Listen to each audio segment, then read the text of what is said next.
Guys, welcome to another Lowrider Boulevard video. Today we have another Boulevard Stories episode. We're here with George, Mestizo 64. How you doing, George? Likewise. Thanks for having us, man. So tell us your story. How did you get into lowriding? Back in the day, just seeing all the other cars, when I was younger, I was always like interested and just, because that's where I grew up. I grew up in North Las Vegas, Northtown we call it, right? So seeing all the rides down there, when I was in pretty much like in junior high school, I started getting more my attention, and then I always just saw the 64s, and everybody like wanted a 64, 63, 62s. Yeah. Those were like the coveted cars, Me being born in 64, was my goal to always try to get a 64. Yeah. But before that, I had a 72 Glass House, a 68 Caprice. Finally, in 1994, I saw an ad for this guy selling a 64 convertible SS. Went to go look at it, and it was everything he advertised, and that's how I started with the 64. You grew up here in Vegas. Were you born here in Vegas? No, I was born in Juarez, Mexico. Okay. But I grew up here since '69. Okay. So basically, I grew up. I'm raised here. Right? Yeah. But I came here when I was 6 years old. Do you remember the first time that you saw a lowrider out here in Vegas? Oh, yeah. It was in North Las Vegas. I lived only 3 blocks from this car wash, we call it the Lemon Drop. And a lot of the cars would go there and wash their cars. And I always used to go to the convenience store there. It used to be called Stop and Go, like a 7-Eleven, and go there and you'd see the guys washing their cars. And, yeah. And I'd just sit there, on my bike or whatever, however I got there, walking, whatever, and I would just kind of kick back there and watch it, for a little bit and kind of like, maybe someday, right? You were growing up here, you said you got here in the late 60s, 69. Mm-hmm. At that time, you were already seeing cars out here. No, we had moved, we were on Bonneville and First, where the RTC station's at now, bus station. Mm-hmm. Grew up there, and over there, no, I didn't see nothing, nothing like that. Not till we moved to North Las Vegas is when I started maybe seeing car here and there, Yeah. And but over there, when we first moved here, over there I was too young. I was only like 6, 7 years old. When you saw these cars for the first time, what was it about them that kind of just like caught your attention, and you were like, you know what, I want one of those? Yeah. Well, one, it was within our culture, kind of growing up, and just the way, because I used to hang up like the pictures, like the Lowrider magazine, all the pictures of the cars on my walls and stuff like that, the ones that I liked and stuff. I'd hang them up, I'd tear, get the page out and hang it up, and just kind of like decorate the wall with them, Yeah. So that's how I kind of started with that. Some of the cars that you would see out there at the Lemon Drop, at the car wash, is there any clubs or riders around maybe today or that you would see out there? Or? The only ones, and I give them props for bringing it back, Low Impressions. Mostly solo riders, because the clubs wasn't that big yet, Club scene, car club scene wasn't really a big thing yet, and yeah. And we were very far and few between. Like back in those days, all my friends, my homeboys, whatever, we all lived blocks away from each other. Mm-hmm. So we wanted to go visit, we had to go blocks to go see one guy and blocks to go see another. Now it's like over there, my mom still lives in Northtown.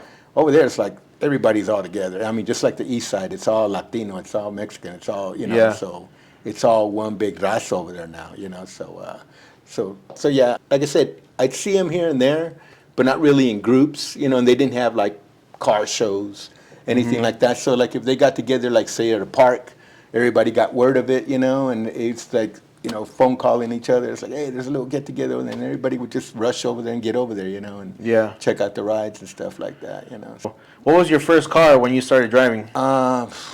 It was a 68 Caprice, and that was when I was 18. And then my 72 was in 80. No, 72 was like in 85. I got it, just by chance. Some white guy was selling it right over there off of Charleston and Eastern. Mm-hmm. Again, saw it in the newspaper. Went over there, beautiful, blue, sky blue, vinyl, black top. It was just clean. With the big old 15-inch wheels, the skirts and stuff like that. And I just kept it original like that. At that time, because I was using it for work. Like to a go daily. back. My daily was my daily. So I wasn't going to put the wheels on it and stuff like that and be driving it to and from work like that. And then park it in the garage and leave it there. So I just kind of left it like that, you know, got rid of that one. And then I came into just I bought me a Jeep, you know, and then finally that's when I got the 64 and 94. Okay. You know, after that. So, but like I said, you know, between work and all that, it was just kind of busy to try to get into it. Yeah. But then when I had that chance to get the car, I did. Yeah. So the 64 was not your first car, but you could say kind of like the first car that you actually like, you know, put some rims on it, kind of customized. Yeah, exactly. You devoted more time to it. Yeah. Because, like I said, plus it was a convertible the year I was born. So, yeah, you know, everybody wanted those cars. And that's what I like about, you know, our culture is like you can put 20 64s together and each one of them has its own personality, its own, you know, touches and everything like that. And it's not just like a cookie cutter, you know, car that looks the same for everyone else. You know, everybody else's car looks the same. So that's what I think is cool about it, that everybody puts their own touches on it. Besides the lemon drop car wash or a 94, when you actually got your 64, what were some of the other spots, you know, that people would hang out at or cruising spots here in Vegas? Let's see, Harkey Park over there, J.D. Smith.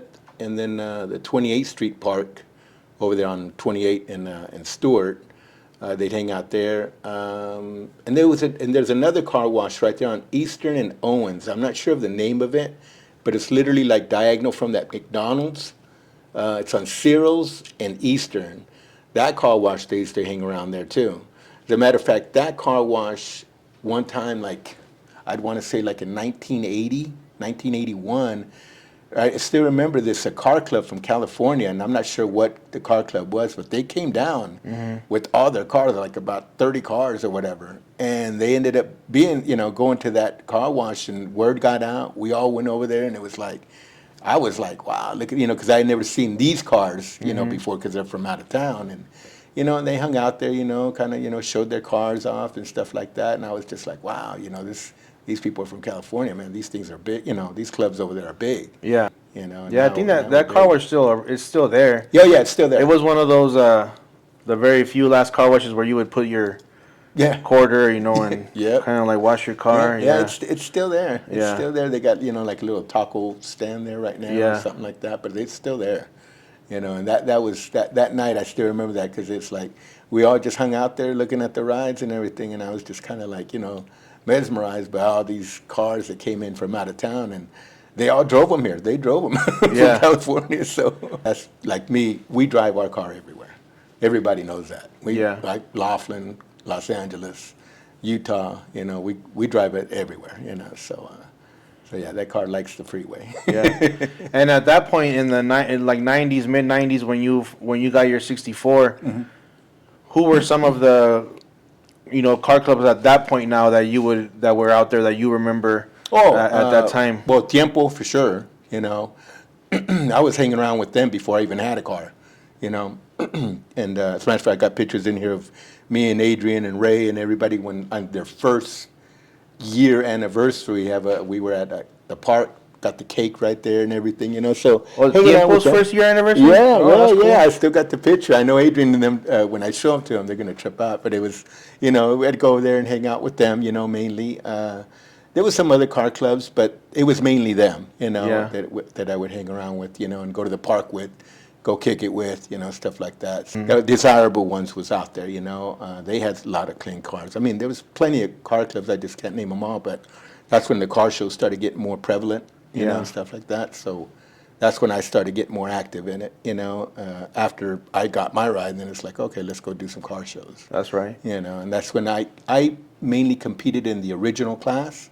So, and back then, nobody did that, really. Everybody was, you know, tricking out their cars, wheels and all that. And I just decided to stay classic OG, and everybody was kind of like, oh, why don't you put, you know, wheels and this and like, and I did at one point, but I didn't really, I liked the OG style, you know, so that's what I always kept it at, you know, and like I said, I was kind of one of the first ones, because now you see a lot of the other cars, they're all OG, they try to make them as OG as possible. Yeah, even if you might see some cars, you know, some 64s or 63s that even if they have that suspension work, whether it be airbags or hydraulics or whatever it might be, but they have the original tires with the original hubcaps, and they still have that low, that low look, Exactly. but kind of a original look. Yeah. Exactly.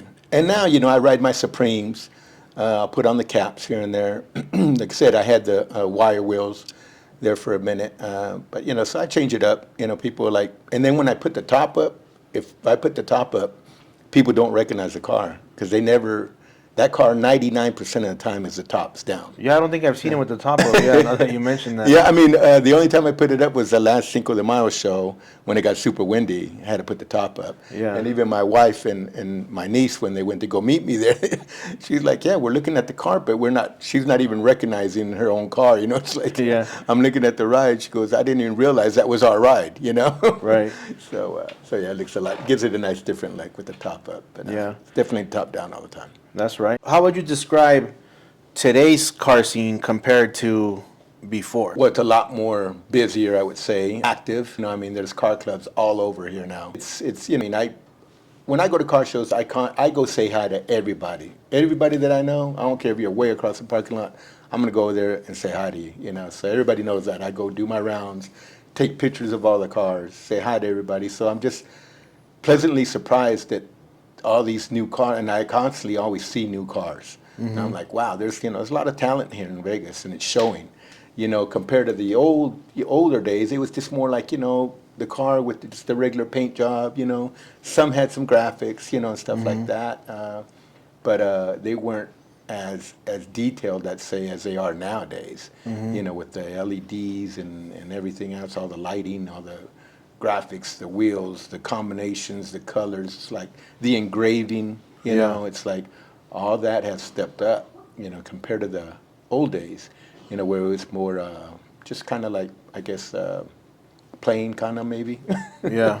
Not to say it in a bad way, but yes, now they are much more active. Yeah. And it's good. It's good to see that. Is there something that you would say that you could think of that you would say that you miss from before, that maybe you don't like something about now, or that you'd say, I wish, now would be kind of like before? Well, I don't miss getting hassled by the cops, because back in the day, they used to hassle us just for little things.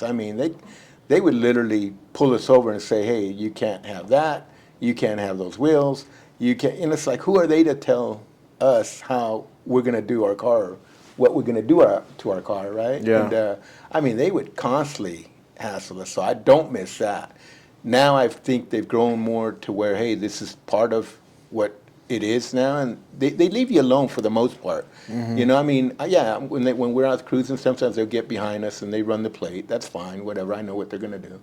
But as far as them pulling us over or whatever, and just kind of like, oh, where are you going? Just kind of hassling. That has not happened at all now. I don't know about other people, but I know back in the days we used to get, so I don't miss that, getting hassled. Nowadays you can cruise more with comfort, more kind of like at ease, Yeah. As long as, hey, and they know who the bad actors are, everybody does, and they who the people are just into the car culture, so, and they kind of like, I think they know, because, there's a lot of car clubs where they did have, police officer or whatever in the car club, so they know that, and they respect that, as long as you're respectful, it goes, they leave you alone. Right. So. I always used to think, I would always wonder that, because I didn't know if it was maybe like, when I got into lowriding was like late 90s, early 2000s, and that happened to me too, where you were just driving and they would just pull you over just because they see your wheels, just because they tell you need to change your wheels, and that's crazy. I always wonder, now that I'm older and I have my car, knock on wood, like they get behind you or whatever, but I've never been stopped, and I've always wondered, like, is it like maybe you're just younger and you look like you're up to no good, or maybe like, they say, okay, it's an older guy or whatever, like maybe, I don't know, but I always wondered that. Yeah. Well, that's just part of our culture too, and part of like when we grow up, there was the gang aspect of it, and of course, when I was younger, we all were kind of maybe in a little bit into that, and so, and then if you're riding around in a car that's slow and you're kind of known to be on the streets. So, I could see that aspect of it, but then luckily and eventually people do grow out of that, and it's just about the car culture itself, So, I mean, I can go anywhere in this city, and and I feel like I'm welcomed, and there's no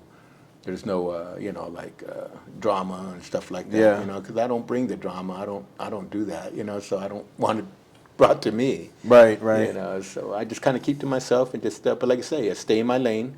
But I do say hi to everybody, and I enjoy meeting new people. I respect the older people, especially the older gentlemen that come up like, oh, I remember back in the day, that was my first car, and I always let them get that out. I never like cut them short, or like, oh, I'm busy, or I need to go do, like I got to go over here. I never do Right. that. I just always respect them, because they're reminiscing, Right. So I let them reminisce, let it get off their chest, and usually it's a very enjoyable conversation. Right, right. So Do you think maybe today's younger generation has maybe like a sense of like selfishness. maybe misunderstanding or maybe lack of respect in some way, or I've how do you seen see it. that compared to what it was before, or like now Yeah. that there's that older generation and then the new generation coming into lowriding? Yeah. Well, I do see that, in some of the younger crews, some of the younger guys, that they're more like, I say kind of selfish. They don't really want to talk. They don't want, you go up and to introduce yourself, and it's kind of like, yeah, whatever, nothing, and that's about it. And I can tell, you can feel that when somebody doesn't want to, like kind of just talk cars or talk whatever, Right. Like mad respect for little Jorge Gamboa. We've known him since he was 9 years old, I think. So watching him grow up and then stay in the scene and everything, and be as respectful as he is and stuff like that. That's awesome to see that from him, the way he grew up into the scene and everything, Yeah. kept it, and he's always been very respectful. So props to him, and his dad for showing him the right way, how to do things, stuff like that, and just be respectful. But I know back in the older days, we were more respectful, I think, towards each other and towards anybody else. Like I say, even I still remember when I was younger, I was never like, like that, that person that was like, kind of like, oh, don't talk to me. I'm too good for you. I'm too whatever. I was never like that. I always respected anybody that wanted to come up, say hi, and talk cars, whatever. Hey, let's talk. Yeah, I did know? do an interview on Jorge on Jorge, and I think it's a good thing that he's bringing back Yeah. with Homer like low impressions. I Yeah. mean, when I talked to him, he was somebody that really cares about kind of like the old style of low riding, or Yeah. the style of the cars before, and to him it was important to bring a club kind of like Yeah. like Yeah. something with history, so he's bringing that Yeah. that back with Homer. I think that's a good thing. Yeah, to see him go off on his own and like kind of just jump on board with Homer and stuff, and then that name that goes back, I was like, right on, now Yeah. they can bring that back, and Right. stuff like that, and especially that name is a nice name, so yeah, man, respect to him on that. Yeah, and speaking of Homer, I mean, I remember him when I was a young cat, young guy, he always treated me with respect, and that's what I always remember about him. Even though he was older than me, he never like, you're a young little kid, get away from me, whatever. Always treated me with respect at the hangouts, at the parties, whatever. And so I always remember that because he knew my brother too. So, but he was always very respectful, even though, I looked up to him, like, hey, cool. And I think maybe that carried over on the way I carry myself. Yeah. At what point did you start Mestizo, the car club? So it originally just started with the name. I liked the name a lot and what it meant, the meaning of it. And then it just started like, you know what, that my nephew made us the logo. He designed it for us, the lettering and everything like that. And it looked nice and everything. So we're like, hey, let's maybe start a little club, to see if it rolls out. And we did. We had quite a few members. Eventually, differences of opinion, stuff like that, and maybe, so you kind of like learn like, man, maybe we just keep it as family right now. So right now we're kind of family. Like I said, we're not as active as we used to be, but I still try to get out there. Yeah. I'll do a show here and there, it's, just try to get, I don't know, I guess you get older and you start trying to see like, hey, you know what, maybe I need to devote more time to family and stuff like that. Yeah. So I think that's where that's going out right now. But we still, get out Yeah. How long ago did you start it? The club itself, I would say 2015. Oh, okay. Yeah. But before then, it was just the name. Because it's funny, because I was wearing my Mestizo shirts and stuff. So a lot of people thought my name was actually Mestizo. You know, they didn't know me as George. They knew me as Mestizo. Yeah. And sometimes when people would be like, "Yeah, George," and they're like, "Who's that? You mean Mestizo?" And they're like, "Yeah, but that's not his name. That's his." His club thing, his car name and stuff like that. And so, it was funny because a lot of people didn't know me as George. They knew me as Mestizo, and I didn't really know that. They just would have come up like, "Hey, Mestizo," and I didn't really correct them or nothing because I didn't see a need to. But it was funny that's what happened. So a lot of people didn't. They'd be talking about me, the same person, but they didn't know me as George. Yeah, they knew me as Mestizo. Yeah. So. What's something about lowriding today that you could say, maybe one thing about it today that you do love about lowriding nowadays? Well, that it's more involved, larger, gets more respect. I mean, you see the commercials on TV, Modelo and all them. They got the commercials with the lowriders on there. Just a lot of, it's more out there. It's more accepted. Right. So I like that. People are actually respecting it and not looking at it like, oh, those are little gang members, whatever, stuff like that. They see that it's a respectful culture, because some people are like, oh, it's my hobby. For a lot of us, it's not a hobby, it's a lifestyle. Yeah. So those people that treat it that way, you'll see that it's more, they respect the culture more, versus the ones that are just a hobby. I like the way it is going now. It's more positive. More just a better outlook for everybody, I think. Yeah. And going forward, it's just going to get bigger. Right. Because I never thought it'd be this big when I started. It's kind of like, here and there. But then I slowly started seeing it. It's like, wow. Yeah. And a lot of people are getting into this. And a lot of people. There's only, far and few that last. There's some that'll get a ride and they'll hang around for a little bit and then you don't see them no more. And then there's some that have been in it forever. Yeah. So. And as, like you said, the city's growing, there's a lot more going on. Correct. As the city grows and, obviously the car community is going to grow. Correct. What do you think the community as a lowrider community could be doing to maybe help change that perspective or people's view of lowriding? I think just being more respectful of where you go and kick back at and go do your little get-togethers.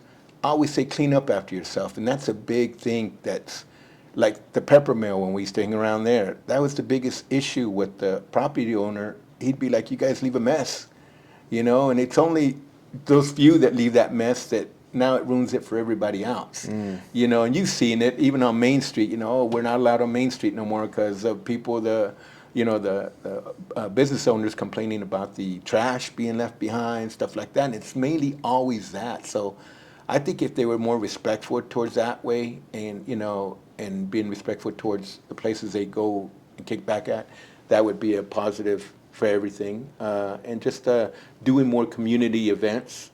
I know all the events that we used to do were always fundraisers, for this cause or that cause. Because back in the day, we had a council, Sin City Car Council, that Danny Rodriguez, he's part of that new council, the Lowrider Council. Yeah. Yeah, so he did say that he had a council before. Yeah, so that was ours, Sin City Car Council. So I think, me and him spoke before they started that other one. And I'm like, yeah, go for it. If it's going to be positive, and I know he's part of it, I know it's going to be something positive. And I think, and he even said, we both said, he learned from what we learned from, and this can make it better. I know you don't have social media, right? I have zero social media, and everyone at work, everyone that knows me, they're like, what's up? I'm not banging on it. Look, it does a lot of good for a lot of things, Because I did want to ask you, what's your opinion with social media nowadays and the whole lowriding situation? Well, I don't have social media, so I'm not really on it like this. I don't see that. My social media probably is YouTube. That's kind of where I see your stuff. And that's it. So I really can't talk too much on that because I'm not on there. I don't really see what people are posting up or anything like that. My wife has social media, so she'll, forwarded me the flyers, and that's how Okay. little Jorge, he always forwards me the flyers of the new events, stuff like that. Hey, look, he's always forwarding me that too. So, that's great to have, and a lot of people that know I don't have no social media, they'll send me their flyers too. Yeah. Like, hey, brother, look, this is happening, da-da-da, we'll be there, So, yeah, on the social media aspect, I can't speak on it because I don't have it. Yeah, that's right. Yeah. Yeah, because I was gonna ask if you don't have it. Most of the time now, everybody we're all posting our flyers on social media or any type of event gets around on social media. But I mean, pretty much, you don't have it, and you still show up to Yeah. to the events, and Yeah. somehow you find out. I mean, Yeah. and I do see that at the Cars and Coffee meet. I had an older guy in a motorcycle, and he's like, "Oh, when's the next one?" Like I was like, "Oh, it'll, you can just check out all the flyers on Instagram. People's Instagrams, they be sharing this, Yeah. He's like, "I don't have social media," and I asked him like, "How do you find out? Like, how are you here today?" He's like, "No, I just, I heard somebody say like, oh, it's Yeah. next whatever, and it's just kind Yeah. of like word of mouth Yeah. or they just somebody tells them." Yeah, Yeah. that's what I tell people. You want to get a hold of me, text me, call me.